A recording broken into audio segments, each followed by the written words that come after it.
Today I'm going to talk a bit about the design and layout of the garden and how it's laid out. There are two aspects to the design in any garden. One is the hard design, hard layout, so you've got the hard standing, you've got the slabs, and you've got the fixed features like that. And then the other part of the design is the greenery, the trees, the shrubs and the planting that adjusts the design. So the design in our garden has various features. One I'll point out here: the garden is split into a series of rooms. Each is usually separated by some kind of thing. So down here we have a pinch point as you move from the trough and slab bed area onto the next section of the garden, and you'll see that is repeated around the garden. So around near to the houses we have the hard standing, the work area, the slabs, the troughs, the bonsai trees, and another feature is you use repeated patterns through the garden. So we have down here the small bonsais, and they're sitting underneath the taller versions, acers, above us. So there's lots of tree cover around here. I like trees. No garden is complete without trees. If we move round, work areas are tagged in, an area I'm working in just now. So we've got some plunge frames at the side. So let's move up. And as I say, we're coming to this pinch point, and also the path. Straight line of the narrow path leading, tempting you to go up. But then it curves away beyond where Molly is there and disappears, so you're not quite sure where it's going to take you. And I like in the design having alternatives. So when we get here, for instance, we can turn left, and there is a path all the way round through the back of that bed there and coming out back down here. So that side's one way, and at the other side another series of plunge frames with the erythroniums will be. Then we come over, we're coming out of the slab areas into another area, so we're moving into an area with lots of Echinopsis, raised bed, the rock garden bed there, so raised up. Another feature, the Japanese lantern. Round to our left we've got the bulb bed, looking not much like a bulb bed at this time of year, but it's full of other plants to create some interest. Across there you can see other features. As I say, things are repeated through the garden, so we've got some stone sculpture there, a stone mushroom and a granite seat. And as we come round we can see that the straight paths, you can see it snaking and curling.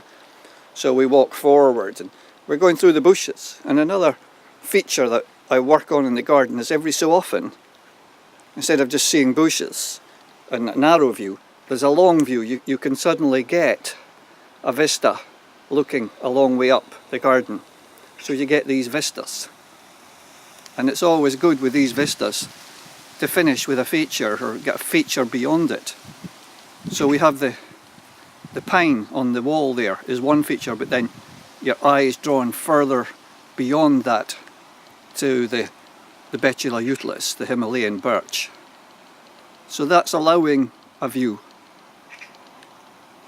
beyond just the immediate ground. So it's tempting because there's the view, and if you walk a wee bit forward it starts to get obscured and we're back into the path. So beds on either sides,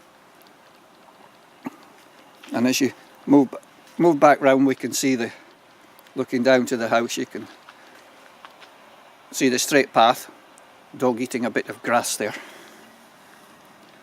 Another stone granite bench,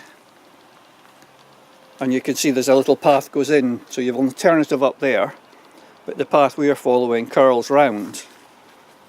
Curving round you suddenly get tempting glimpses across the area in there where I put the new bed, and at the same time step forward, again a choice in different directions. You can go one way or the other, and across that way down to the lower part of the garden or up through this gate. It takes you into the pond area, and again we're coming through and into a different type of garden. So here we're into the pond, which is a more formal sort of, or it was a more formal area when it was first built, raised up on slabs. We've got the pond and a series of planters around the pond, but I'm slowly making it more natural setting as things, more growth. Again, another new bed I'm working on there, a marginal bed round the pond. So we have these views all across. Again, you can walk all the way around the pond, so you can walk along there and round there. So it's a good way to have, so there's always alternatives. Come up here, I'm still working in this zone, so there's still debris around that I need to clear away when I'm finished. But gradually this is a new area, a new bed, which is replacing two previous versions. Originally we had a sculpture here, which was a wooden sculpture that rotted and fell away. And then these polystyrene boxes were stacked there with erythroniums. But now I've changed again, and we're going to, every garden design changes and evolves with time. You add and you erase things, so you take some things away and you add other things. They're always changing. Around here you'll see, again we're picking up with stone sculptures, another little Japanese style lantern there. You can walk all the way around the pond. You can turn back round and see up to the house. And then with the options we can walk down here and along this path here, round the back of that bed, or we can go back this way, which we'll do, go back through the gate. And again, this is a pinch point. We're getting pinched, so you get this sensation you are moving from one spot into another. And then we can come out, see the trees, how important the trees are, because above us here it's very important to have the canopy above us. So you've got this lovely canopy. So you feel hugged to the earth by the trees. All around us shrubs, so views are obscured, paths are winding, lots of planting. You can see how the garden, with as the sun's out, how it goes areas in shade and some in sun. So lighting plays a very important role, because you've all these shrubs and trees casting light and shades. They put shadows down, and as you sit or walk around, as the lighting changes, how you see the garden changes. See how we're walking down here to a bright area, down a few steps next to the raised bed. So as we come down the few steps, we again are met with a choice. There's a path goes off to our right, one goes off in that direction, and there's another one goes off to our left, with a smaller one going off in that direction. So always the choice. It's good to always have a choice. And here's one. We'll take this one round here, next to the raised wall. So I'm not looking at plants in this, it's really just talking about how the design and the feel in the garden is to be like a landscape made up of lots of different habitats, not a formal garden or not a highly laid out or highly worked garden, but something that tries to be natural. So if we can continue around, I'm just flicking around there to show you the light and the shade. From here we get a view across the new bed, which is over here towards the pond over there. So always getting ponds. And the height, changing the heights. I just backtrack. Our garden was basically flat with a small fall away from the north to the south, with another slight fall away from the west to the east. So we actually dug down a bit created steps and built this bed up to give the impression that it's got more levels than it has. And the same here.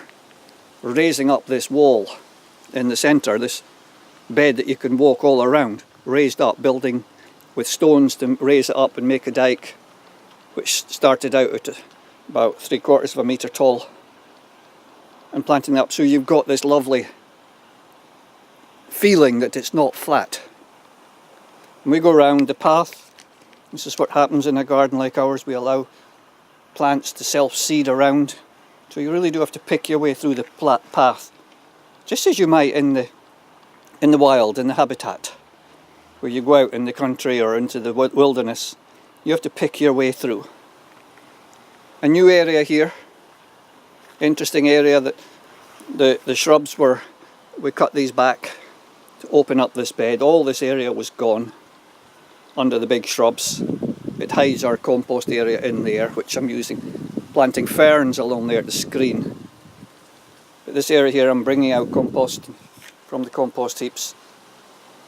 And I was going to flatten it out. I'm beginning to wonder if it's nicer to leave it in little hummocks as being more natural. So I'm very tempted at the moment to continue that theme and making piles and leaving them as piles and just planting them up like that. But the opportunity to go right in there and open up all the way in there is there. So round to the seat, that's the way we came from. And from here again we get views back across the garden. Obscured, you can't see, you can only see a part away across the garden. It's obscured by trees from here. Down to the left again, you can't see much there. So we're invited down this pathway. I'll just walk around this path.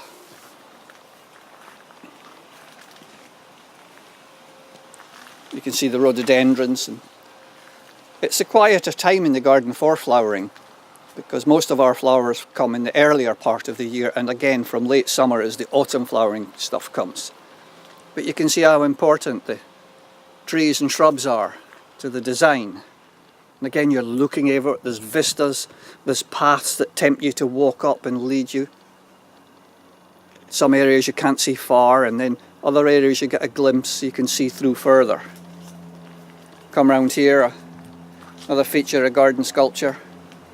One of my steel sculptures made in a phase in the 1970s when I was working on mostly steel sculptures. So there's a path that goes in round there and goes up along the sides of the glass houses, or we can come back to this junction of four ways and wander up this path back towards the house.